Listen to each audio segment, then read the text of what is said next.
Spain, or in their native tongue, España, is a behemoth in terms of sharing their culture with the global community. In fact, the Spanish language is the second most native-speaking language in the world behind Mandarin. They were able to stake their claim on the global community as a result of their involvement in the Age of Exploration, and their ties to Central and South America has been long-standing. In fact, Spanish is the official language of 21 countries around the world.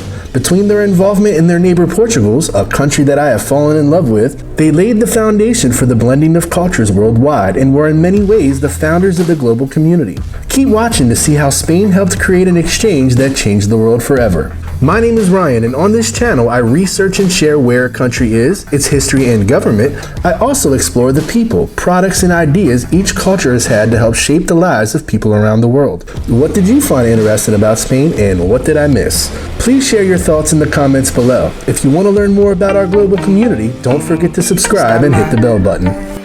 Wake up, get up, stretch my legs, eat some breakfast. Spain is in the southwestern region of Europe on the Iberian Peninsula. Its capital is Madrid, and Spain has a population of 47 million people, and by size, Spain is the second largest country in the European Union. Spain takes up 85% of the Iberian Peninsula, and it borders Portugal, the Mediterranean Sea, the North Atlantic Ocean, and the southwest of France. 2 times the size of the state of Oregon, it holds a strategic location as you enter the Mediterranean Sea. And though it doesn't control Gibraltar at the mouth of the Mediterranean, it does have a number of territories on the African side of the Mediterranean, including the enclaves of Ceuta and Melilla, and controls several island chains, including the Canary Islands in the Atlantic Ocean. Its Mediterranean climate makes it a wonderful place to visit on vacation. In fact, it is the second most visited country in the world. More on Spanish tourism later in the episode. Like a number of other European nations, Spain has not always been a consolidated country, and as a result is very regionalized. Because of this, even though Spanish is the second most spoken native language in the world, not everyone in Spain speaks Spanish as a first language. 17% of the Spanish population speaks Catalan,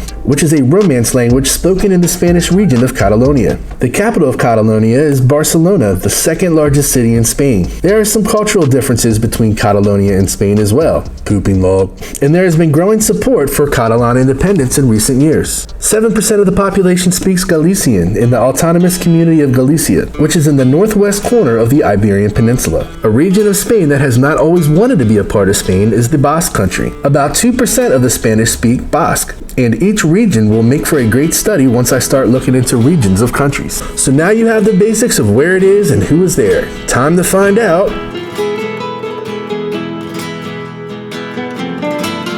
Spain is credited with creating the spacesuit. The first suit was invented in 1935 by Colonel Emilio Herrera de Henares, who created it to take a trip to the stratosphere on a hot air balloon.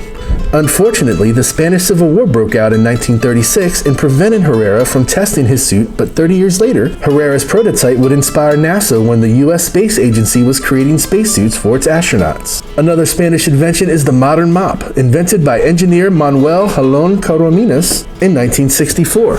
During a trip to the United States in the 1950s, Corominas noticed that people used the cloth wrung out through rollers in a bucket to clean an airplane hangar. He was then inspired to create his version of the mop, which perfected the process by making the head of the mop circular and by incorporating a cage with which to squeeze out the excess liquid into the water bucket. Those who have had the mop have been thanking him ever since. Hot chocolate was perfected by the Spanish. It wasn't possible until the Age of Exploration, and a version of the drink was used in Central America. But Spanish conquistadors were not fans of the original mix and instead created their own sweetened hot chocolate by adding sugar from sugarcane. For many years, the Spanish kept their prized chocolate a secret until its expansion into other European courts. So on a cold night, be sure to thank the Spanish as you sip on some delicious hot cocoa. The first wheelchair in modern history was built in 1595 for the most powerful man in the world at the time, King Philip II of Spain, who was suffering from gout. Despite the Russian name, Molotov cocktails were first used against Soviet T-26 tanks during the Spanish Civil War. The modern guitar was created in Spain early in the 16th century, evolving from the guitarra latina, a late medieval instrument with a wasted body and 4 strings. Listen to the guitar strum as we head on to the next segment. In 711, an Islamic Berber conquering party led by Tariq ibn Ziyad was sent to Hispania to intervene in a civil war in the Visigothic kingdom. Tariq's army contained about 7,000 Berber horsemen, and Musa bin Nusayr is said to have sent an additional 5,000 reinforcements after the conquest. Crossing the Strait of Gibraltar, they won a decisive victory in the summer of 711 when the Visigothic king Roderick was defeated and killed at the Battle of Guadalete. Tariq's commander Musa quickly crossed with Arab reinforcements, and by 718 the Muslims were in control of nearly the whole Iberian Peninsula. The advance into Western Europe was only stopped in what is now north-central France by the West Germanic Franks under Charles Martel at the Battle of Tours in 732. They would fight for control of present-day Spain for over 700 years. Some amazing inventions and discoveries were found during the Muslim occupation of the Iberian Peninsula. Around the year 1000, Dr. Al-Zarari published a 1,500-page illustrated encyclopedia of surgery that was used in Europe as a medical reference for the next 500 years. Among his many contributions, he reportedly performed the first cesarean operation and created the first pair of forceps. A number of Muslim physicians in Spain, including Al-Zarari, were crucial in the development of modern medicine. Pathology was another important development in medicine based in Spanish Muslim scholarship.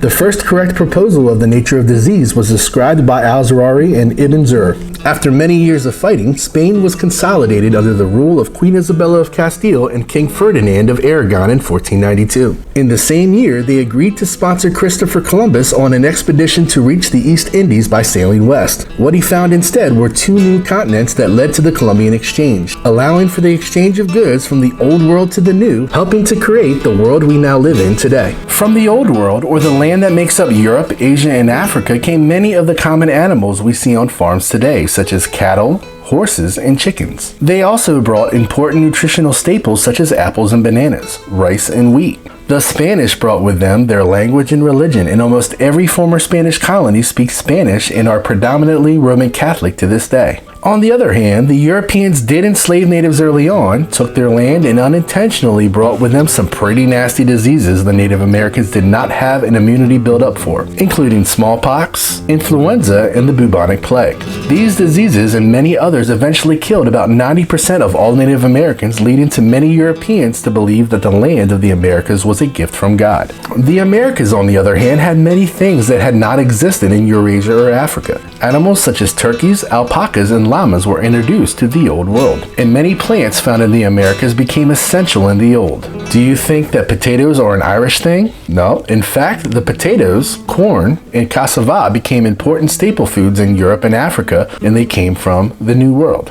In terms of disease, the New World did give the explorers syphilis, a horrible type of venereal disease that has changed the course of history at different times, but nowhere near as damaging as the host of diseases brought by the Europeans. Despite his 4 voyages to the Caribbean, Columbus, an Italian who was educated in Portugal, never realized that he found uncharted land, dying believing that he reached the Indies. He instead discovered areas such as Hispaniola and Cuba and paved the way for Spain to be the dominant superpower of the world over the next few hundred years. The Treaty of Tordesillas of 1494 gave Spain the rights to much of the land in America. Commenters on my Portugal video have convinced me that Spain did not win the deal as clearly as I thought it did, but Spain did in turn colonize much of South and Central America with a direct influence on much of North America, including Florida and what is today the southwestern United States. Some of the most historically famous Spanish explorers and conquerors were conquistadors, the 2 most famous being Hernan Cortez and Francisco Pizarro. The determined Cortez arrived in modern-day Mexico in 1519 with 500 to 600 men in what can only be described as a hardcore motivational ploy, sank his ships to eliminate the option of retreat. In the mind of Cortez, they were to defeat the mighty Aztec Empire or die trying. One thing Cortez had going for him beside their guns, armor, and horses, all of which terrified the natives, was the fact that the Aztecs were hated by their neighbors. Generations of Aztecs capturing and sacrificing their people led to some pretty hard feelings.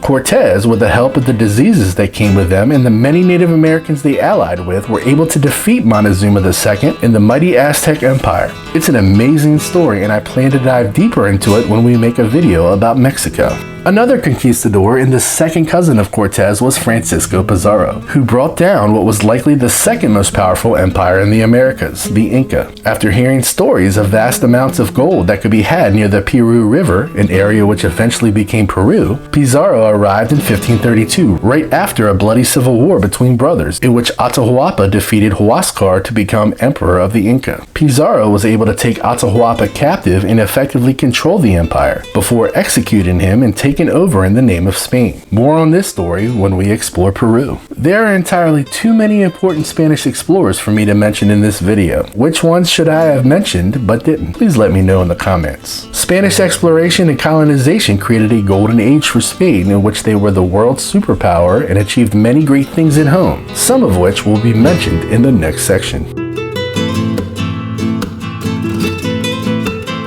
Spanish author Miguel de Cervantes wrote the first modern European novel, Don Quixote, in 1605 during the Golden Age of Spain. The plot revolves around the adventure of a noble from La Mancha named Alonso Quixano, who reads so many chivalric romances that he loses his mind and decides to become a knight-errant to revive chivalry and serve his nation. Pablo Picasso is without a doubt one of the most famous painters in the history of the world. He was the father of Cubism, constructed sculpture, and collage. Even if you have little to no interest in art, you probably have heard of Pablo Picasso. Another of the great Spanish painters was Salvador Dali. He is known for his work in the style of surrealism. His works are located in the greatest museums in the world. As mentioned before, Philip II benefited from the first modern wheelchair, but he was also king for much of the Golden Age of Spain. Under his leadership, they defeated the Ottoman Empire in war and was able to conquer colonies in what is today the southern United States. He also created the Iberian Union and for a time combined the Spain and Portugal thrones. Francisco Franco was a general and dictator who ruled over Spain from 1939 until his death in 1975. He rose to power during the Spanish Civil War when, with the help of Nazi Germany and Fascist Italy, his nationalist forces overthrew the democratically elected Second Republic. He led during a period today known as the White Terror, in which there was political repression, including executions during the first 9 years of his regime.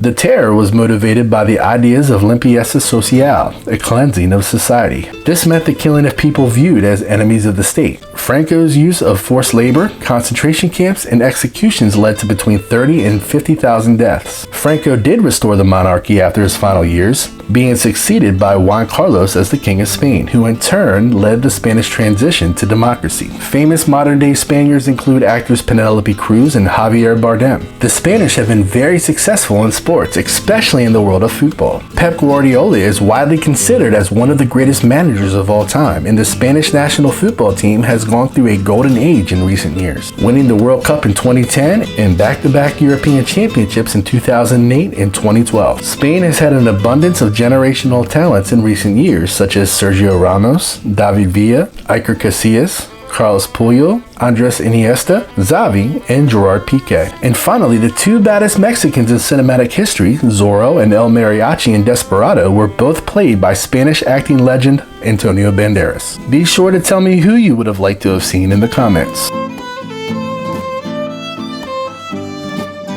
According to a 2021 CNN travel article written by Zoe Lee, Spanish cuisine is the 4th greatest national cuisine in the world. Do you agree? I've seen a bunch of polls in anticipation of this and have seen Spanish food ranked everywhere from 2nd to 9th. Of course, it's subjective. I would love to see you post your top 5 national cuisines in order and tell everyone why you're right. One of the most famous dishes in Spain is paella, a dish originally from Valencia. Paella has rice, saffron, vegetables, chicken, and seafood cooked and served in one pan. Paella takes its name from the shallow pan used to cook the dish on an open fire. Empanadas are popular in many countries, mostly in Spanish-speaking, but it is believed to have originated in the Spanish region of Galicia. Empanadas are a type of baked or fried turnover consisting of pastry and filling, and usually has some type of protein like chicken, beef, or pork, and can have cheese and several types of vegetables. The Spanish omelet, or tortilla española, is a popular breakfast dish. It is an omelet made with eggs and potatoes and sometimes onion. It is often served at room temperature as a tapa. Gazpacho is a cold soup that uses stale bread, garlic, olive oil, and raw vegetables or fruit.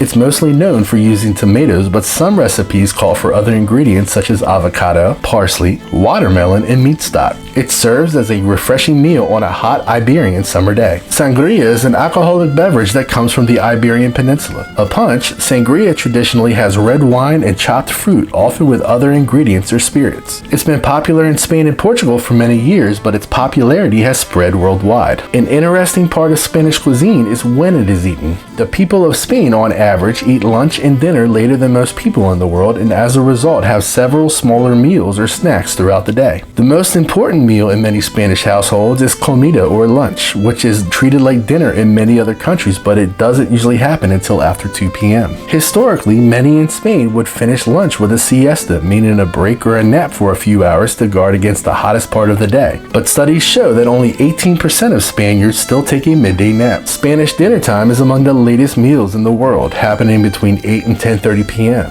It's considerably later than comida or lunch. So feel free to take a quick siesta before the next segment if you need it, but make it quick. We will be exploring the Spanish government and economy in 4 seconds.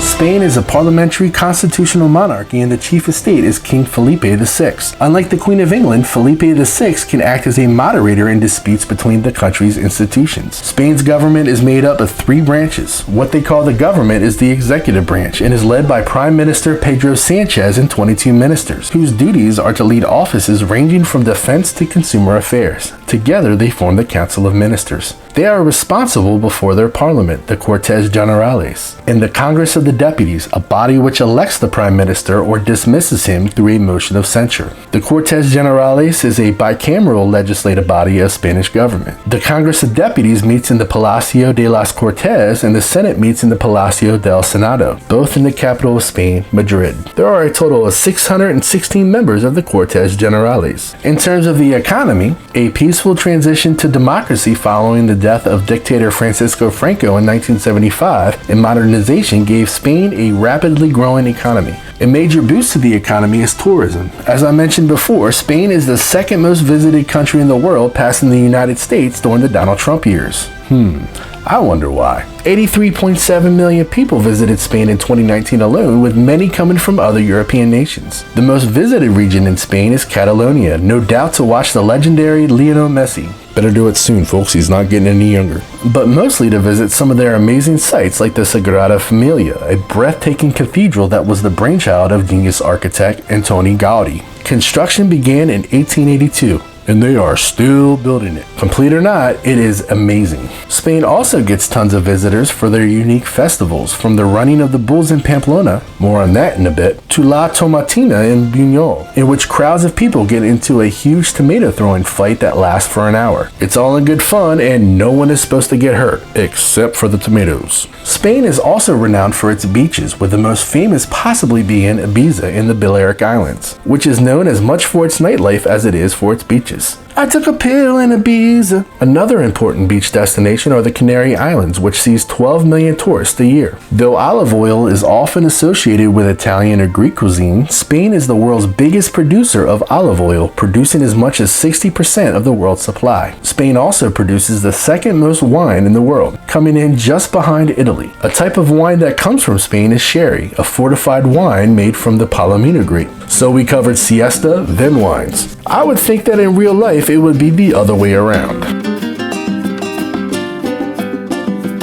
According to the most recent studies, or the one that I could get a hold of, there are about 292 million people living in the Americas with at least partial Spanish heritage. The numbers vary greatly depending on how many make up each country in the Americas. But Spain has left its mark on all of them. Whereas I usually identify individual people with ancestry of a country in the United States, I feel it may be more interesting to start with the makeup of the Spanish-speaking countries themselves to understand the impact the Spanish have had on the Americas. The country with the highest percentage of people with Spanish ancestry is El Salvador, with 93% of the population at least partially identifying as Spanish. Of the ones I could get records on, Canada is the lowest with 1.4%, which I guess makes sense. The lowest amount with Spanish ancestry for Spanish-speaking countries is Bolivia at 43%. Many of their people identify as American Indian. In Mexico alone, there are 105 million people who are part Spanish, with 17% of the population identifying as white, with another 65% identifying as mestizo, the name for people with European and Native American ancestry. In terms of famous people living in the United States with Spanish heritage, I honestly don't even know where to start, but let's give it a shot. One of the most famous and beautiful actresses in cinematic history is Rita Hayworth, whose father was from near Seville. I have to mention Martin Sheen because I had the pleasure of meeting him many years ago. His father was born in Galicia. Salma Hayek has Spanish ancestry, as does Gloria Estefan. She may be Cuban, but all 4 of her grandparents came from Spain. And Shakira is part Catalan. I'm noticing a trend. running of the bulls in Pamplona, Spain is one of the most iconic events in the world. The running of the bulls happens every July 7th during the San Fermin festival to honor Saint Fermin, the patron saint of Pamplona. The running of the bulls is a free of charge bull running over an 875-meter course. The event comes from the old practice of transporting bulls from the fields outside the city where they were bred to the bull ring where they would be killed in the evening. While transporting cattle in order to sell them at the market, men would try to speed the process by hurrying their cattle by using tactics of fear and excitement. After years of this practice, the transportation and hurrying began to turn into a competition, as young adults would attempt to race in front of the bulls and make it safely to their pens without being overtaken. When the popularity of this practice increased and was noticed more and more by the expanding population of Spanish cities, a tradition was created and stands to this day. Speaking of bulls, bullfighting is a contest that involves a bullfighter and bulls that they are attempting to subdue, immobilize, or kill according to a set of rules, guidelines, or cultural expectations. While bullfighting began due to prehistoric bull worship and sacrifice in Mesopotamia and the Mediterranean region, the Spanish have perfected it and it has become synonymous with their culture. Fighting always involves a matador, who has several assistants to help in the fight. Times are changing, however. A survey made by the Spanish newspaper El País suggested that only 37% of Spaniards were fans of the spectacle. It has been banned in certain parts of Spain and other nations, but continues to be a well-known cultural event.